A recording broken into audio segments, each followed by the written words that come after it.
welcome to Racing News 365 answers your fan questions from last weekend's Las Vegas Grand Prix.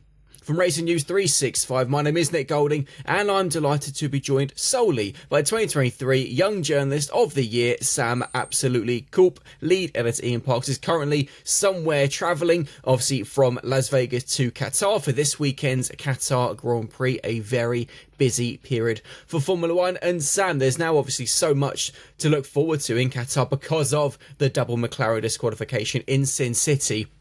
It has set things up very, very nicely for the penultimate round of the season, should I say.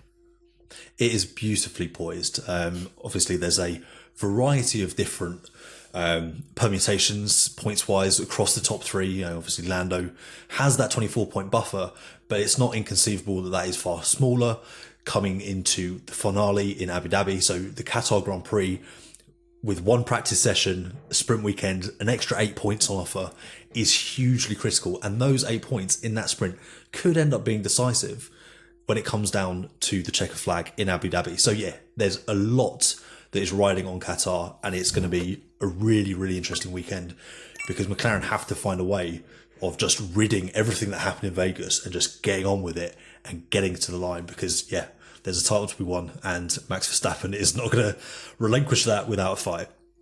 He is not. And of course, we need to look back at Las Vegas because, as always, we have had so many questions sent in by fans. So thank you very much once again. As we always do, we've randomly selected 5. And the first one, Sam, comes from Lukt. Can you please celebrate Kimi Antonelli's P17 to podium in Las Vegas, please? Now, of course, Kimi started in 17th, actually made a full start, received a 5-second time penalty. That was added to his finishing time. He did cross the line in 5th, obviously was promoted to 3rd given the McLaren disqualifications. He made his hard tyre second stint last 48 laps. I mean, a remarkable feat, and it's another stellar drive from the young rookie. Yeah, he was magnificent, wasn't he? He was absolutely fantastic. And you saw the good and the bad for Kimi over the weekend. Difficult qualifying session, but it was very difficult conditions. And those are the kind of blips that you would expect a rookie to have. And we saw that in the full start as well. It was a very harsh penalty, but it is a harsh rule. And he was, you can see it on the replay, moving ever so slightly. They have tightened up that regulation. It was unfortunately a right penalty, albeit harsh, but he just recovered. He responded from that so well. He recovered from that. When they pitted him onto the hard tyre, only a couple of laps into the race, they didn't anticipate that he'd be able to go the full distance on one set of hards. They thought they'd have to bring him in and put on a second set some way down the line, but he managed the graining so well, and that is essentially when the carcass of the tyre, the inner part of the tyre is too cold and the surface is too hot, and it makes the tyre kind of chip away or chunk away. And that's partly what George was suffering with throughout the race, partly to do with his kind of lack of pace. Kimi managed to kind of manage that. He managed to stabilise and balance out, and he was able to hold onto that tyre. And he was saying that he was basically whispering or speaking to the tyre for the final 20 laps, trying to coax it through, which was a beautiful remark from him. And he also was absolutely fantastic in his defence of Oscar Piastri to hold him off, also retain enough pace to keep Charles Leclerc over 5 seconds at bay. And that was ultimately massively critical because he crossed the line 4th, was dropped to 5th behind Oscar Piastri. When Oscar Piastri and Lando Norris were then subsequently disqualified, he is then promoted to 3rd, and he wouldn't have got that podium had he let Charles be within 5 seconds. So Toto Wolff made a lovely remark after the race. He said that this season they were expecting these moments where you want to tear your hair out during Kimi's debut season, but also these moments of brilliance. And this was absolutely, on the whole, a weekend that you'd say it was a moments of brilliance more so than those tear your hair out moments. Thank you very much for correcting me, by the way, because yes, Kimi, of course, finished in fourth, not in fifth. What was I thinking about? Anyways, next question comes from Suzanne. Why is Oscar Piastri second in the championship with the same amount of points as Max Verstappen? Now, a very simple answer for this. Quite simply, Oscar has 7 wins, Max has 6. So as a result of Oscar having that one more win than Max, he gets the second position currently over Max. It is literally as simple as that. Sam, though, I'll come to you on something. Do you want to explain, because you've been all over this, what will happen if all 3 drivers, Lando, Oscar and Max, finish the season on the same number of wins and same number of points?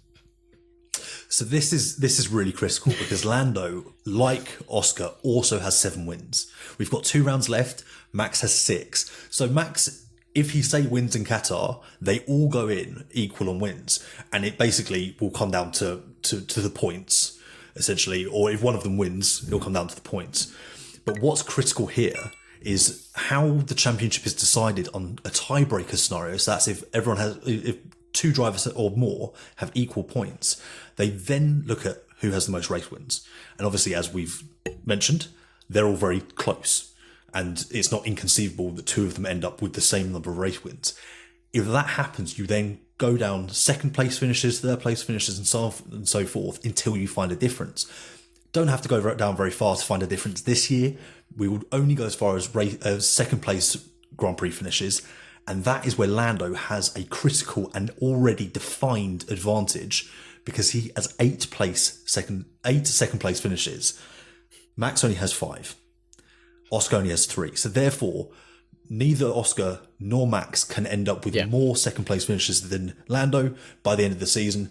So essentially, if there is a tie for points and a tie for race wins involving Lando Norris, he will win the title because he has more second place finishes than either Oscar or Max.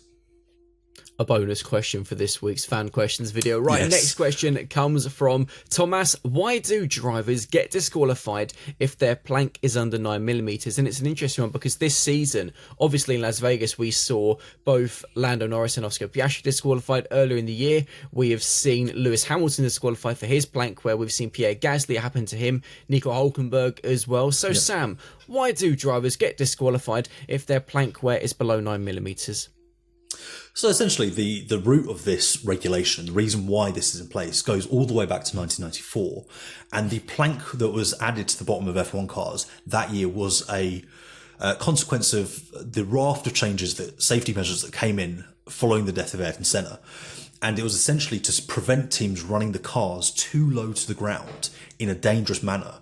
So they put this, this 10mm, so 1 centimetre plank or skid block at the bottom of F1 cars, and if that is eroded by more than 1mm across a race, that shows that the car has been run too low to the ground, and therefore it is an instant disqualification. We first saw it happen to Michael Schumacher in, I think it was the Belgian Grand Prix in 1994. It doesn't happen very often. 5 times this season is a bit of an outlier, but that shows just how important it is to get the car as low as possible. And given how close the field is this year, those teams are increasingly trying to find those marginal gains, and that's why we've seen 5 across the year fall out of compliance for excessive plank wear.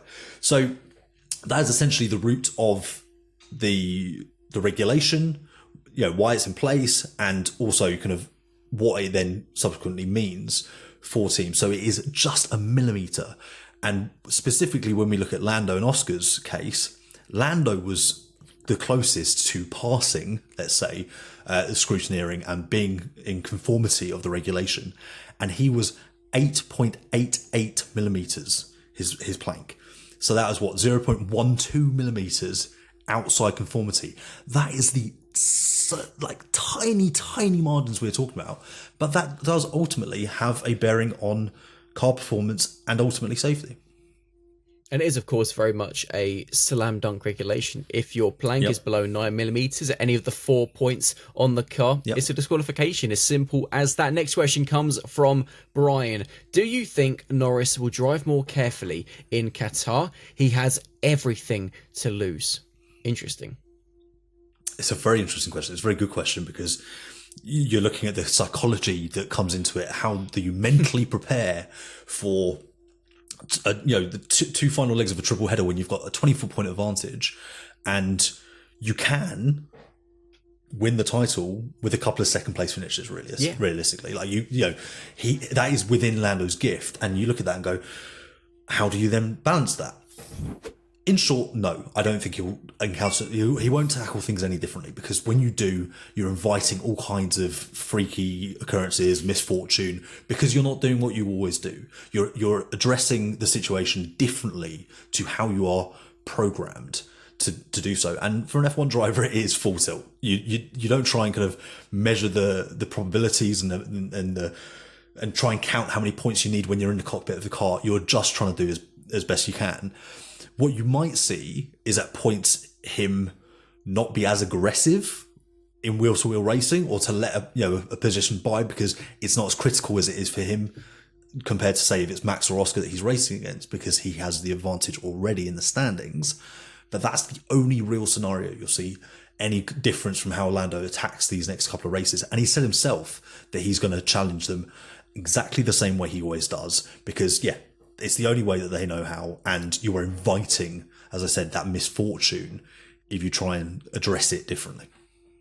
I think it's a very interesting one regarding the Lando pressure in Qatar, because actually it's kind of regarding Lando and pressure, it's a topic which has, seen peaks and troughs this year. During the start of the year, we saw him, making so many mistakes in pressure key moments. But then recently we saw him actually, not really falling for the pressure and managing to work his way through it.